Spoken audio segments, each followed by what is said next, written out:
My guest today is singer and songwriter Pastor Charles Jenkins, who's sharing his latest single and so much more with us today. But first, Pastor, thanks so much for joining us today.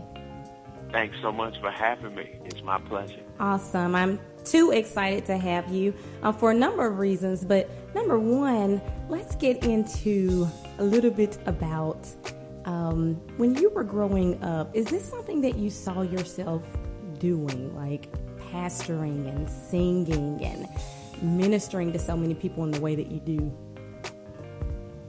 You know, I started preaching when I was 16. It was nothing on my radar before that. I actually wanted to be a dancer, entertainer. Seriously? And, yeah, MC Hammer was my man. That was my... Oh, my gosh. Yeah, we loved Hammer. And in my hometown, I could dance. Everybody thought I was going to be a dancer. So really? It was nothing that I actually saw. Once I started preaching, I thought I might pastor a church at some point, but you know, it was nothing that was on my radar. I was being invited everywhere, so I was just kind of happy sharing the gospel here, there, and everywhere. 16 is really young for a minister, you know, dealing with so many things going on at school, you know, just the everyday issues of a teenager. Tell me about you getting called to ministry and beginning to minister to people at age 16.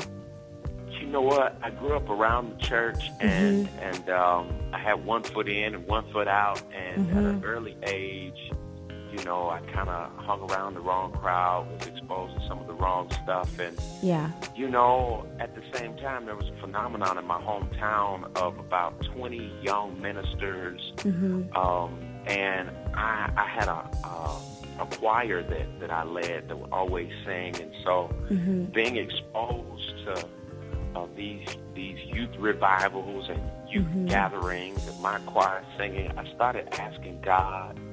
You know, I started praying about my purpose, what I was supposed to be doing, even though I was around the wrong crowd in the wrong places and doing some of the wrong things. You saw people that I did not want their life, and there were, you know, things that I didn't want to find myself riding a bicycle, you know, at 60 years old, not having a job, not having a family, and so I started being prayerful about purpose, and there were a number of points where I had visions and dreams, and I ended up talking to my pastor about it, and he shared with me that he thought that, as I did, that I was called to preach the gospel, and the rest is kind of history. Wow, wow. Tell me about one of your most vivid dreams. Dad, you know, I've never been asked that before. How about it? I think probably one of the most dynamic dreams I had was, and here's what's crazy, it was daydreaming. I was standing in a club at a party at a young age, and all my friends have always been much older than me as they are now, and music is blaring and blasting, and I'm standing in this party, everybody's dancing, and I saw myself standing behind a podium in a white robe talking to masses of people. I just got chills. Wow. Yeah, in the middle. It was like I left the room and I'm just standing on the wall, and it's a full-fledged rock out party. Yeah. And I want to rock. I mean, it's straight. Full throttle. A house party and all that. Yeah, I mean, bring me a bottle. I mean, it's just all the wrong music. Right. Oh, my God. I just completely saw myself.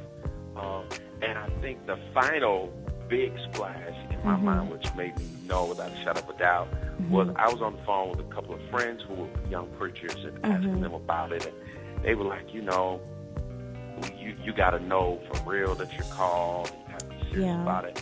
And I hung up and I said, Lord, if I'm supposed to be called to preach your gospel, confirm it. And I turned the lights out. I had my Bible. I had been flipping through my Bible. I opened my Bible up on my dresser, got in bed, and the fan was still on. The fan was blowing and started turning the pages of the Bible. And so it was making all this noise. And so I got up to turn the fan off, and I said, you know what? let me look at my Bible and just glance at it. Yeah. I don't know why I looked at it, but I said, it turned all these pages, let me glance. And it was on that passage where it says, the Spirit of the Lord is upon me, for he has anointed me to preach. No. And so on and so forth. Wow. And I was just like, I cried my little eyes. Yes, I know you did. My God. Yeah, so wow, that's that's my story. That's an amazing story. That's really Licensed amazing. at 16. Yeah. Ordained at 18, and named a successor at Fellowship, where I succeeded Reverend Clay Evans at 21. Wow. Wow. Talk about pressure. Was there any? My goodness. Yeah, no, it was pressure times 10. Unfortunately, we talk so much about what young black men should be doing, and then when something like that happened, it was minimal encouragement, minimal support, you know, lots of naysayers, he won't last, he won't make it, you know, small cheering section. Yeah, it will be tiny. It will be tiny.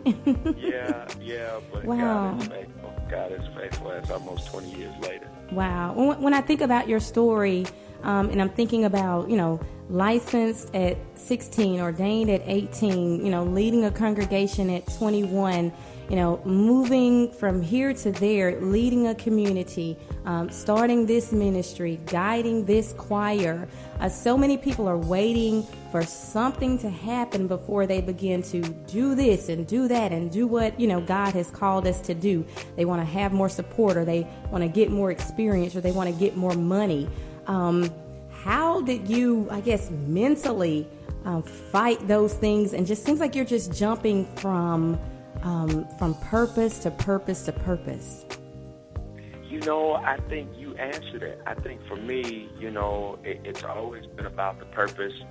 Money has never been a thought, or fame or name or reputation.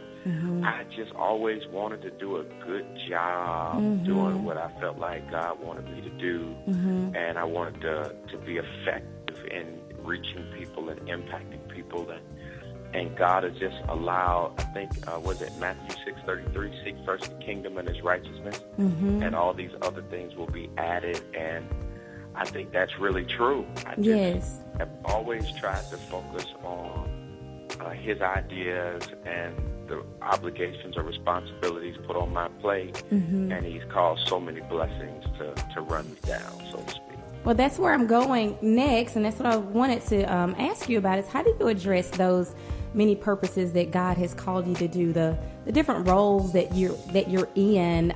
You know, how do you find the time and the space to be able to do those things?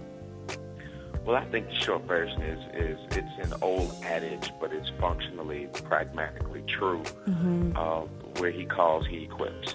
And I think whether it's leading a music company, Inspire People Music as a label, or whether it's being the artist, or whether it's being the writer, the producer, the songwriter, or whether it's being the senior pastor or the president of the CDC, or whether it's being on President Barack Obama's steering committee, or whether it's being an advisor to the mayor, or sitting on a board with the attorney general, or, you know, being a mentor in the community on the ground, or sitting with gang leaders.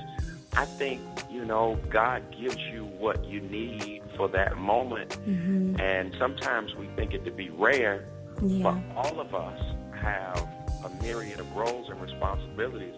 You're mama at the time you need to be mama, sister at the time you need to be sister. You're a lawyer or administrative assistant at that time, or you're a prayer warrior at the time you need to be that. And so, you know, I think it's just a matter of God giving you the strength and giving you the wisdom to be able to operate in the graces that are already on the inside of you. When you go home at night, you know, to take a break from all the many things that you do out in the public, how do you relax?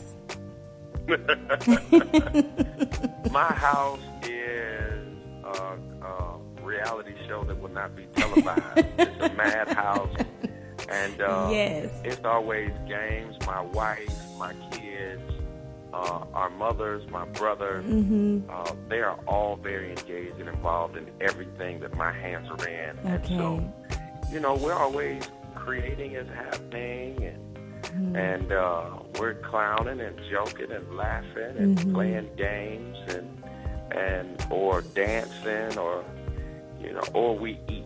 You eat? Okay. Yeah, we cook, we eat. Yes. Food Network is our favorite television station. Oh, really? Okay. Well, I can get down with that. Yeah, so we're all cooking and eating and having a blast. Wonderful. Okay. Well, let's talk about the CD project, which is titled Any Given Sunday. Tell us a little bit about that. Share with our listeners the inspiration behind this project. And for those who haven't heard it, what can we expect? You know, Any Given Sunday, we're really excited about it. It debuted #1 on Billboard, our second #1 album. And, yes. And the feedback has just been amazing. It's another one of those albums that gets you singing out loud to God. It's simple messages, relatable, that speaks to you wherever you are, at whatever point you're at. You know, it's messages that have come from deep places of joy, deep places of pain, deep places of praise and worship. And Byron Cage, John P. Key, Billy Crawford, Jonathan McReynolds, Kevin Vassar, and a host of other amazing people are all on songs that, as the old adage says, comes from the heart, reaches the heart. And the single on the record, War, is that fight song. That it is. You know, real life. You know what, devil, you can't win. I'm not gonna let you win. I'm not gonna be a nitpick or passive. Yes. You can't have my family. You can't have my increase. My 6-year-old son says you can't have my nothing. This means war. And so for us, you know, the record is filled with songs like that meet you where you are and help you get to where you're going. My wife and I sat down and wrote a companion prayer guide. It's called the War Prayer Guide. Okay. It has devotional thoughts in it, encouraging devotional thoughts, but it also has scriptures, confessions, and prayers written out for wherever you're fighting to win in your life. They're confessions you can speak over your life and over your family, and that can be downloaded at iTunes and also Amazon. Awesome. Well, we are actually going to get ready to take a listen to War. But before we do, of course, guys, I want to hear from you. Of course, you can join me on Facebook and follow me on Twitter at The Land of Roz. And Pastor Charles Jenkins, how can everybody stay connected to you? You can stay connected by following me on Twitter at Charles Jenkins7, Instagram at Charles Jenkins, and on Facebook it's Charles Jenkins. And I should mention that my wife and I, in a month or two, will launch a nationally syndicated show. Oh, wow. I wish could be a part of your network in your neighborhood. Yes. And it's me, my wife, and my entire family. It's called Inspire People Radio, and it's coming real soon. It's going to be a blast. Oh, my gosh. I cannot wait to hear more about that. Let's take a quick second, because I got to know. I'm so nosy. Tell me a little about that. Well, the show, it's everything fun, it's everything inspiring, it's everything empowering. I've been offered a show, I can't for the last, I don't know, maybe 5 or 6 years. I've been asked to take various shows. And, you know, because of scheduling, it hadn't worked out. And Mike Chandler at the Rejoice Musical Soul Food Network presented the opportunity, and I asked him could my wife and kids join, and we just to make it a family affair. And so it's going to be the Run's House of Radio. I love it. Cannot wait. Well, that's very exciting news. Well, guys, we're going to get out of here, but here's Pastor Charles Jenkins and Fellowship Chicago with War. Might as well put your hands together.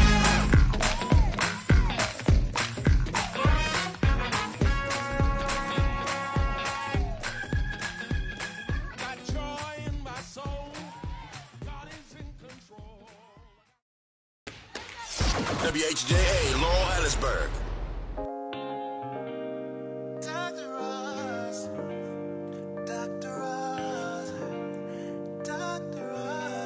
It's the Dr. Ross Show. It's drive time. You know it's the right time for Dr.